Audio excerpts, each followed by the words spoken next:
If you have 0 reviews and show 0 money in Upwork, there's not much you can do. There are only 2 things that can help you out and get hired. The first is a standout profile. The second I'll go over in this video later on. I started with $0 on Upwork and grew my profile to over 10K in 3 months. I don't think I'm necessarily smart or technical or good at SEO, but if you're new at Upwork and don't know what to put in your profile, I'm going to teach you 4 ways to optimize it and how to make your profile stand out. If you think your profile is fine, but you want more guidance and more tips, I created a full Upwork starter guide. The link's in my bio. In that has everything I've learned over the past couple months to grow my profile to over 20K. The truth is, most clients don't really give a shit about your experience and your background, etc.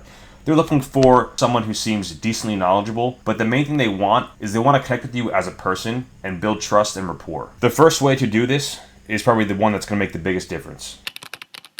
So this involves taking a new profile picture. Your profile picture probably sucks. You know, mine sucked. Mine probably still isn't great.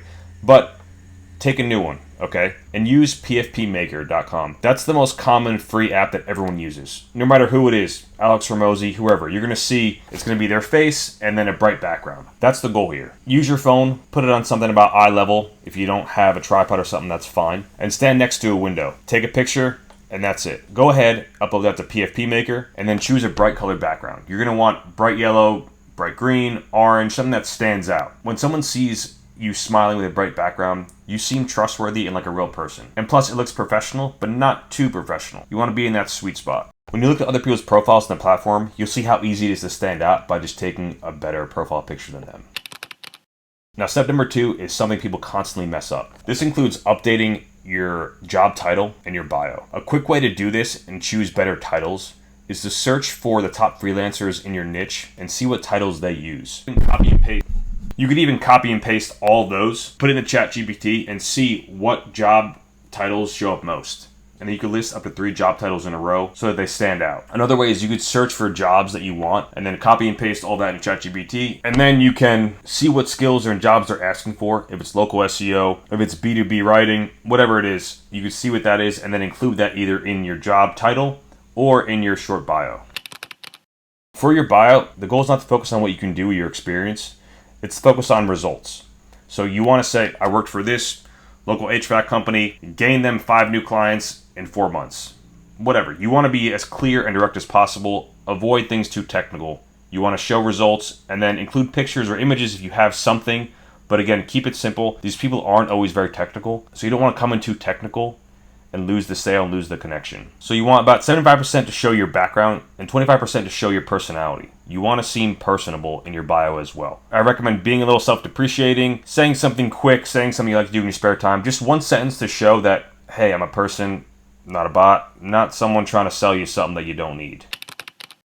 The final one scares most people who are doing Upwork and are very technical. This involves, as you can guess, including a video. Speaking to a camera, doing things like background and lighting, it can be a struggle to someone new to speaking on camera. So it's something that takes practice. It's something I struggle with as well that I'm still learning to do better. I'm constantly speaking over my words. If you knew how much editing went into this video, you'd be blown away. The point is, if you seem awkward or nervous in a video, people aren't going to want to watch it. That's just the plain fact. There's a couple things you could do to make yourself not seem this way, even if you are. The first is do a couple practice runs. The second is use some bullet points, not an exact script.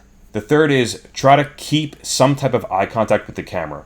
If you're looking away constantly and just talking to no one, and you're not being direct and comfortable, it's not fun to watch. It seems awkward and disconnected. The final thing for nerds like me to be more calm in front of the camera is to share your screen. Share some results you've achieved for other clients. Share something like an SEO audit or something like that to take the pressure off you and put the focus on your screen. At the start of this video, I mentioned there's a second way to win jobs when you're doing Upwork, and that way is with sending better proposals. In my other video here or here, I go over my top tips for how to send better proposals, get clients to view them, and get hired more. So if I was to say the 2 biggest things that make a difference on your Upwork profile, it's going to be getting your picture right and getting your job description right. Those 2 things don't require you to speak on camera, and you can do them within 10 minutes. So change those 2 things immediately, and I promise your proposals will be seen more and you'll get hired more. Finally, if you're unsure about where this is all going, the point is that there's a tipping point on Upwork. That tipping point usually comes after you get your top-rated badge. This comes after you show enough credibility, reviews, and money. In my next video, I go over how to quickly get your badges, Rising Talent, top-rated plus, to build massive credibility and get more jobs on Upwork. You can find a link to that video here or here. Thanks, guys. See you in the next one.